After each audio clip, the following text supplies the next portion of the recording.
తీసుకొస్తున్నటువంటి సవరణ ద్వారా అధ్యక్ష గతంలో కేసీఆర్ ప్రభుత్వం తీసుకొచ్చినటువంటి ఈ 50% ఏదైతే 34% చేయాలన్న వాళ్ళ ప్రయత్నాన్ని అడ్డుకున్నారు సార్ ఆ రోజు హైకోర్టులో. ఇప్పుడు మళ్ళొక్కసారి అడ్డుకోరన్న గ్యారంటీ ఏమైనా ఉందా? ఈసారి చేసేటువంటి అమెండ్మెంట్ కూడా ఖచ్చితంగా అడ్డుకుంటారు వాళ్ళు. అడ్డుకున్నప్పుడు మేము ఎవరి మొహం చూడాలి? మా బీసీలు ఎటువైపు చూడాలి సార్? అప్పుడు మాకు ఎట్టి పరిస్థితిలో ఇది ముందుకు పోతుందనేటువంటి ఆలోచన లేదు. మీ కళ్ళ ముందున్నటువంటి అన్ని అంశాల్లో బీసీ డిక్లరేషన్ ని ఉన్నది ఉన్నట్టుగా ఈ 42% మీరు సాధ్యమైనంత వరకు మీ ప్రయత్నం చేస్తూనే మిగతా అంశాల మీద ఫోకస్ పెట్టాల్సిందిగా ఈ రాష్ట్ర ప్రభుత్వాన్ని కోరుతా ఉన్నాం సార్. అలాగే ఇదే బీసీలకు సంబంధించినటువంటి విషయంలో ముదిరాజులను అధ్యక్ష ఇదే కామారెడ్డి డిక్లరేషన్ లో మా ముదిరాజు సోదరులను జీఓఎంఎస్ నెంబర్ 19/2/2009 పునరుద్ధరణ చేస్తామని చెప్పి కాంగ్రెస్ పార్టీ హామీ ఇచ్చింది అధ్యక్ష. ఇందులో బీసీడీలో ఉన్నటువంటి ఈ తెలంగాణ రాష్ట్రంలో అత్యధిక జనాభా కలిగినటువంటి ఈ బీసీ బిడ్డలను ఈ ముదిరాజు బిడ్డలను బీసీడీ నుంచి బీసీఏలోకి అధ్యక్ష మా ఇంకో అరల నుంచి ఇంకో అరలకు వస్తాంటారు తప్ప వాళ్ళు ఇంకో దాంట్లో పోయి గుంజుకుంటామని చెప్తలేరు అధ్యక్ష. ఈ ఇచ్చిన హామీ ఎందుకు అమలు చేస్తలేరు అధ్యక్ష? ఇది సుప్రీంకోర్టు అడ్డం పడతా ఉందా? దీనికి ఏమైనా పార్లమెంట్ అడ్డం పడతా ఉందా? దీనికి ఏమైనా కోర్టులు అడ్డం పడతా ఉన్నాయా? రాజకీయ పరమైనటువంటి నిర్ణయాన్ని కాంగ్రెస్ పార్టీ తీసుకొని ఇది చేయొచ్చు అధ్యక్ష. ఇది చేయకుండా ఇది అట్లే పెట్టింది. గంగపుత్రుల విషయంలో కూడా ఇదే పరిస్థితి అధ్యక్ష. ఇవాళ గీత కార్మికులకు మనము వైన్ షాపులలో రిజర్వేషన్ అని చెప్పి చెప్తా ఉన్నాం అధ్యక్ష. ప్రైవేట్ యూనివర్సిటీలు పెట్టే కాడ మా గీత కార్మిక మా గౌడ సోదరులకు అవకాశాలు కల్పించండి. ప్రైవేట్ కాంట్రాక్ట్ల దగ్గర అధ్యక్ష 42% రిజర్వేషన్ కాంట్రాక్ట్లు ఇచ్చే కాడ ఈ బీసీలకు ఇవ్వంగా ఏ చట్టం అడ్డుకునే పరిస్థితి లేదు అధ్యక్ష. మీరు వాళ్ళని పైకి తీసుకురావడానికి మీ కళ్ళ ముందు అనేకమైనటువంటి అంశాలు ఉన్నప్పటికీ కూడా ఇది చేయకుండా ఇవాళ కాంగ్రెస్ పార్టీ కేవలం 42% బీసీ రిజర్వేషన్ పేరుతోనే మమ్మల్ని తిప్పడం ద్వారా లాభం ఏముండదు అధ్యక్ష. మీరు చేయాల్సిన ప్రయత్నం చేస్తూనే ఇచ్చిన హామీలను నెరవేర్చాల్సినటువంటి అవసరం ఉంది అధ్యక్ష. మత్స్యకారుల హక్కులకు సంబంధించి మత్స్య సామాజిక వర్గాల మధ్య పెండింగ్ లో ఉన్న సమస్యలు పరిష్కరించేందుకు త్వరితగతిన ప్రయత్నం చేస్తామన్నారు అధ్యక్ష. అదెటుపోయిందో అయితే గొర్రెల స్కీమ్ ను కాంగ్రెస్ పార్టీ ప్రభుత్వం ఏర్పడ్డ తర్వాత 100 రోజుల్లోనే 2వ విడత గొర్రెలు పంపిణీ చేస్తామన్నారు అధ్యక్ష. 2వ విడత గొర్రెల పంపిణీ కార్యక్రమం ఎటుపోయిందో కానీ ఇక్కడ మొదటి విడత గొర్రెల పంపిణీ కార్యక్రమంలో దోషులైనటువంటి వాళ్ళని ఇవాళ ప్రజాక్షేత్రంలో దోషులుగా నిలబెట్టలేకపోయింది. ఈ విషయంలో కాంగ్రెస్ పార్టీ కొంత ఇబ్బందికరమైనటువంటి పరిస్థితుల్ని సృష్టిస్తా ఉంది అధ్యక్ష. ఇక అలాగే వైన్స్ రిజర్వేషన్లు అధ్యక్ష. వైన్స్ ల విషయంలో 15% ఉండే గౌడ్లకు రిజర్వేషన్లు 25% పెంచుతామని చెప్పింది సార్ కామారెడ్డి డిక్లరేషన్ లో. కానీ ఇప్పటి వరకు పెంచిన దాఖలాలు లేవు సార్. మొన్న ఏదో నోటిఫికేషన్ కూడా ఇచ్చినట్టు ఉన్నారు. అలాగే జనగామ జిల్లాకు సర్దార్ సర్వాయి పాపన్న పేరు పెడతామని కాంగ్రెస్ పార్టీ పేజ్ నెంబర్ 18 తన ఎన్నికల మేనిఫెస్టోలో చెప్పింది సార్. ఇప్పటికీ దానిపైన చర్చ లేదు, దానిపైన ఎలాంటి నిర్ణయం తీసుకోలేదు అధ్యక్ష. అనేక మంది ఇప్పటికే ధర్నాలు అలాగే ఆందోళన వ్యక్తం చేస్తా ఉన్నారు కాంగ్రెస్ పార్టీ ఈ నిర్ణయాన్ని తీసుకోవాలని చెప్పి. అలాగే మున్నూరు కాపుల విషయంలో కూడా అధ్యక్ష మొట్టమొదటిసారిగా మంత్రివర్గంలో ఒక మున్నూరు కాపు బిడ్డ కూడా మంత్రిగా లేకుండా పోయింది అధ్యక్ష. అలాగే మున్నూరు కాపు కార్పొరేషన్ ఏర్పాటు చేసి యువ పారిశ్రామికవేత్తలను ప్రోత్సహించేందుకు సబ్సిడీ రుణాలు పంపిణీ చేస్తామని చెప్పారు అధ్యక్ష. అది కూడా ఇప్పటి వరకు అతిగతి లేకుండా పోయింది అధ్యక్ష. పద్మశాలి బిడ్డలకు జగిత్యాల, నారాయణపేట, భువనగిరిలో మెగా పవర్ కస్ట్లను ఏర్పాటు చేస్తామని చెప్పారు అధ్యక్ష. పద్మశాలిల పవర్ లూమ్స్ పరికరాల పైన 90% సబ్సిడీ అని చెప్పారు అధ్యక్ష. ఎటుపోయినాయి అధ్యక్ష?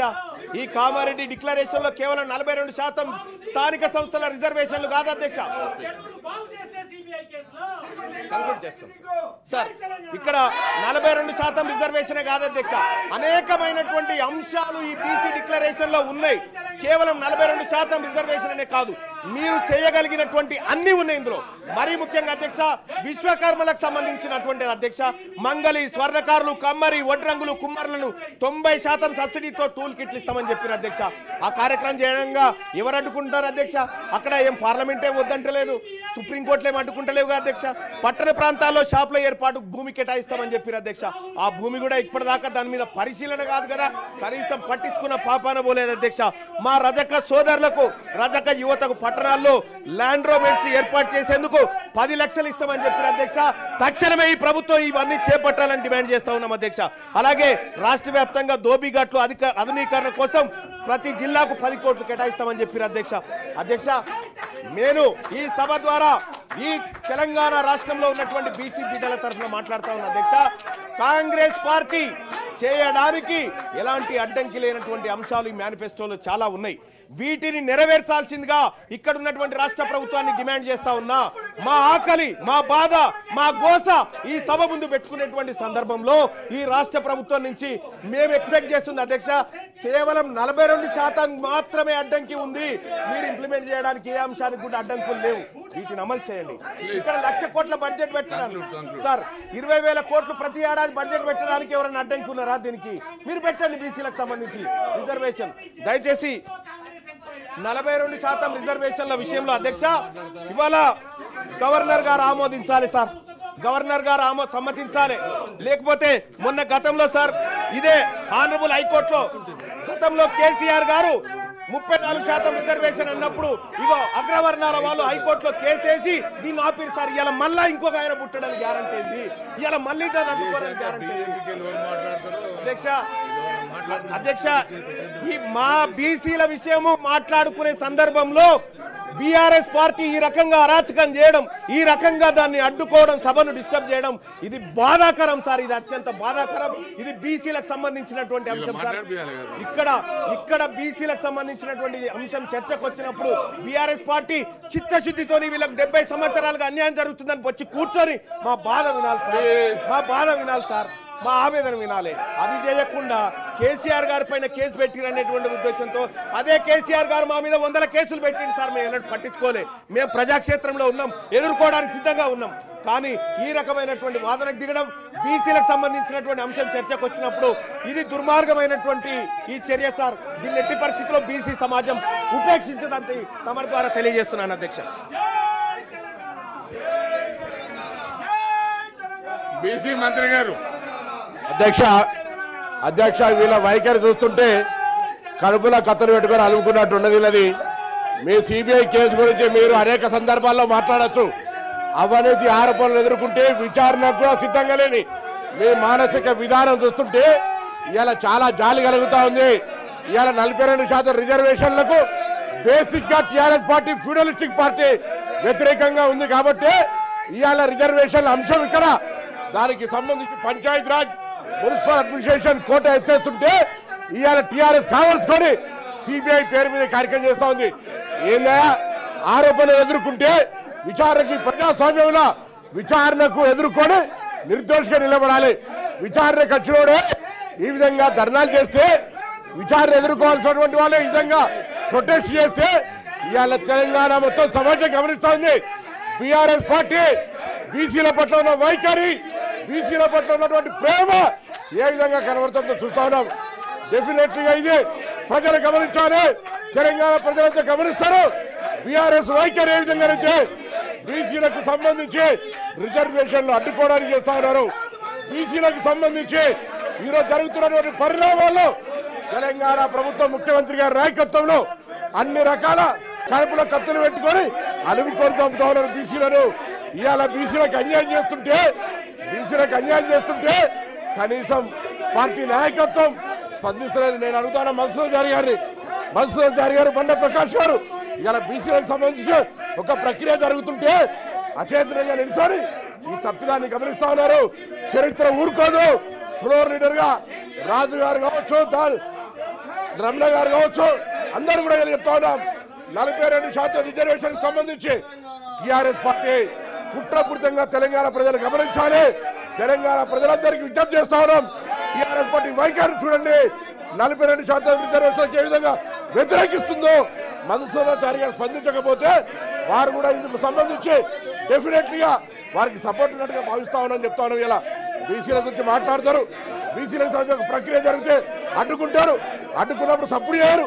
ఇదేం పద్ధతి అని అడుగుతా ఉన్నాం. అందుకే దయచేసి అధ్యక్ష వీళ్ళని వెంటనే ఒక విచారణ ఎదుర్కోలేని అవినీతి పరులుగా అవినీతి ఆరోపణ వస్తే విచారణ ఎదుర్కోక మొగన్ని కొట్టి మొరమొర అన్నట్టుగా ఇలా ఈ విధంగా రాద్ధాంతం చేస్తున్నటువంటి వాళ్ళు ప్రజాస్వామ్యాన్ని అపహాసం చేస్తూ ఇలా బీసీల రిజర్వేషన్ అడ్డుకోవడానికి ప్రొటెస్ట్ చేస్తున్న వీళ్ళ మీద కఠిన చర్య తీసుకోవాలని కోరుతా ఉన్నాం. తెలంగాణ ప్రజలు గమనించాలని కోరుతా ఉన్నాం. ఇలా బలహీన వర్గాల నాయకులు మధుసూదన్ చారి గారు కానీ, బండ ప్రకాష్ గారు కానీ, రాజు గారు కానీ, ఎల్ రమణ గారు కానీ, దాసం శ్రవణ్ ఆనాడు తెలంగాణ ఉద్యమంలో మా పార్టీలో ఉండి మా పార్టీ మీద అడిగినాం మేము. ఇలా పూర్తిగా అచేతనంగా బొమ్మల్లాగా మారకండి. మీ పార్టీకి ఇష్టం లేకపోవచ్చు, కానీ ఇది ఒక చారిత్రాత్మక నిర్ణయం, దానికి సపోర్ట్గా ఉండాలని నేను మరొక్కసారి కోరుతూ, ఆరోపణలు ఎదుర్కొనే చేతగాక ఆరోపణలు ఎదుర్కొనేటువంటి పేరు మీద బీసీల రిజర్వేషన్ అడ్డుకునేటువంటి కుట్ర, ఇది దౌర్భాగ్యమైనటువంటి పరిస్థితి అనే మాట సందర్భంగా మనం చేస్తున్నారు అధ్యక్ష. ఏవిఎన్ రెడ్డి గారు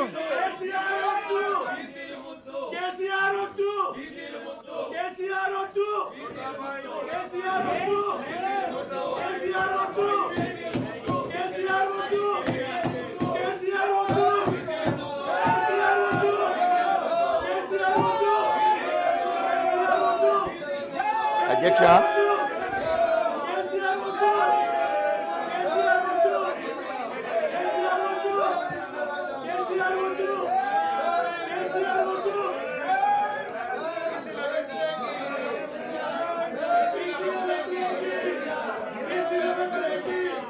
బయటికి పంపలేదు కదా, దానికి రెజల్యూషన్ కావాలా?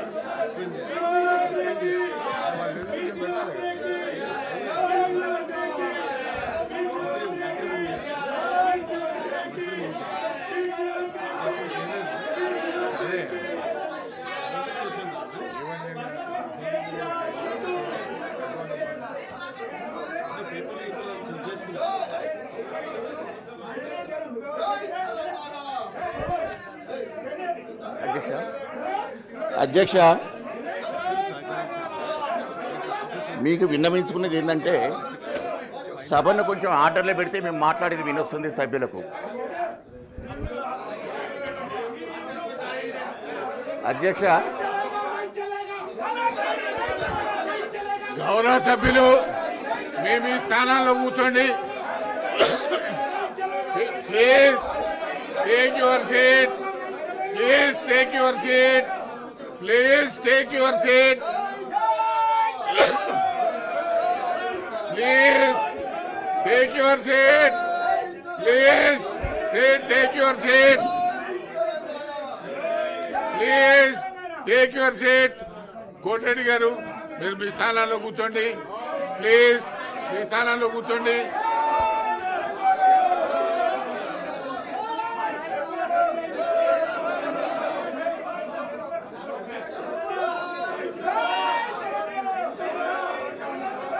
Please. Sanjay Reddy,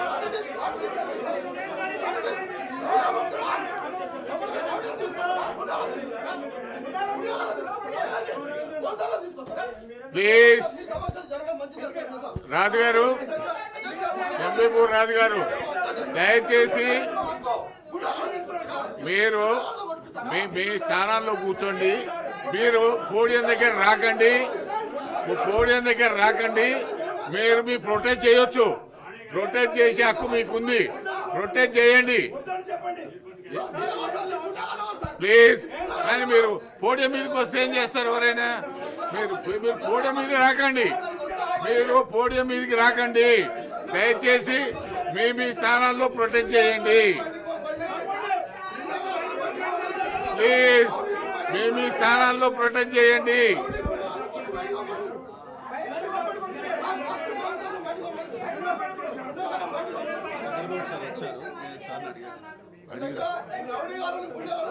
please please. Marshals గారు, సంజయ్ రెడ్డి, వాళ్ళ దగ్గరికి ఏం పోకండి. వాళ్ళు ఇక్కడికి వచ్చినా పాపండి.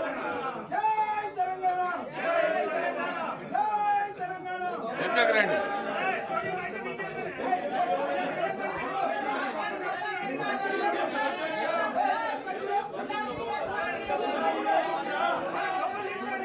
Please please. మార్షల్ మీరు వెనకకు రండి. Please please.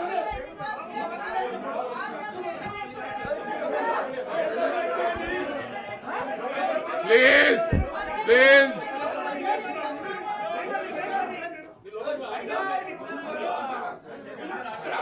దయచేసి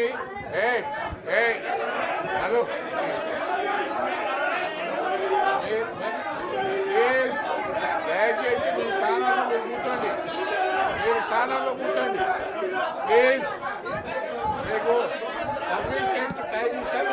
చేశారు. ప్లీజ్ ప్లీజ్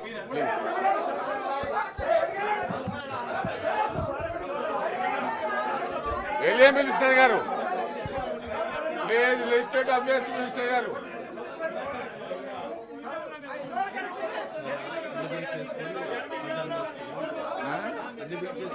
అంతే, ఓకే, అట్లే చేద్దాం.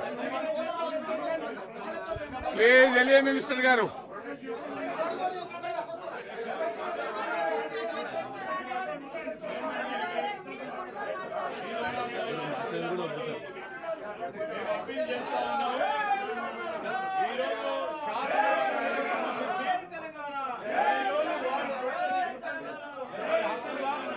డెఫినెట్లీ వారు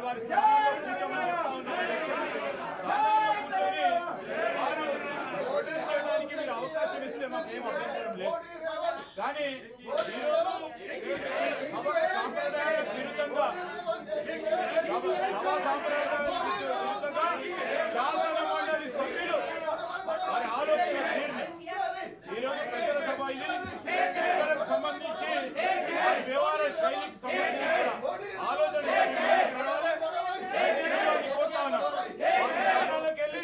మీరు ప్రకటించే అవకాశం ఇవ్వండి. మాకేం అభ్యంతరం కోరుతా ఉన్నాం. వారికి బలహీన వర్గాలకు సంబంధించి శాసన మండలి ప్లీజ్ సీతక్క గారు,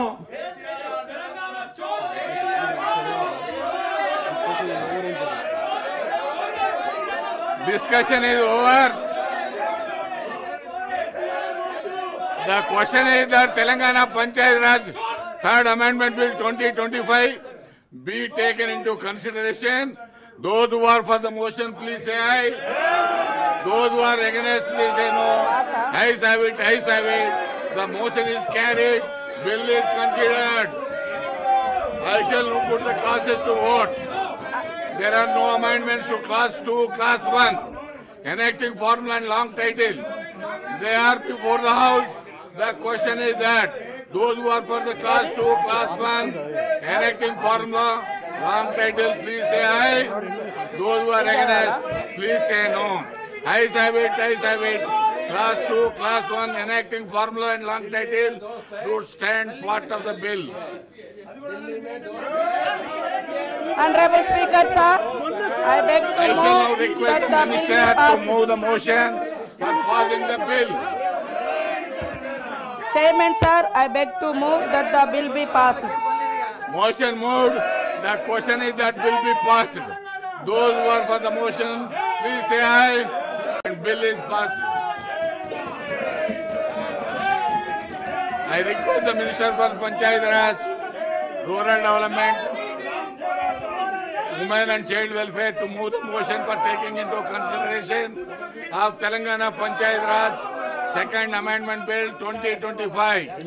Honorable Speaker, sir, I beg to move that the Telangana Panchayat Raj Second Amendment Bill 2025 be taken into consideration. Motion moved. I request the Minister to explain the aims and objects and silent features of the bill. Sir, Isnapur Municipality Vistarna, Indresham and Jannaram మున్సిపాలిటీల ఏర్పాటు కోసం 2025 తెలంగాణ పంచాయతీరాజ్ సవరణ ordinance జారీ చేయడం కోసము దారితీసినటువంటి కారణాలు sir. 2018 Telangana Panchayati Raj చట్టాన్ని 2018లోని 5వ తెలంగాణ చట్టం గ్రామ పంచాయతీలు, మండల ప్రజా పరిషత్తులు, జిల్లా ప్రజా పరిషత్తుల ఏర్పాటు మరియు దానికి సంబంధించిన లేదా సంబంధిత విషయాల కోసం తెలంగాణ శాసన మండలి ద్వారా చట్టం చేయడమైనది. ఈ చట్టంలోని షెడ్యూల్ 8లో సదరు చట్టం నిమిత్తం రాష్ట్రంలో గ్రామాల జనాభాను కలిగి ఉంది అధ్యక్ష. రుద్రారం, లక్డారం అనే 2 గ్రామాలను చేర్చడం ద్వారా ఇస్నాపూర్ మున్సిపాలిటీ పరిధిని విస్తరించడానికి, అదేవిధంగా సంగారెడ్డి జిల్లాలో 18 వార్డులతో ఇంద్రదేశం, బాచుగూడ, రామేశ్వరం, బండ్ల, రెడ్లగడ్డ జనాభా తగ్గింపు మినహా చిన్న కంజర్ల, ఐనవోలు, పెద్ద కంజర్ల 6 గ్రామ పంచాయతీలను విలీనం చేయడం ద్వారా ఇంద్రదేశం మున్సిపాలిటీని ఏర్పాటు చేయడం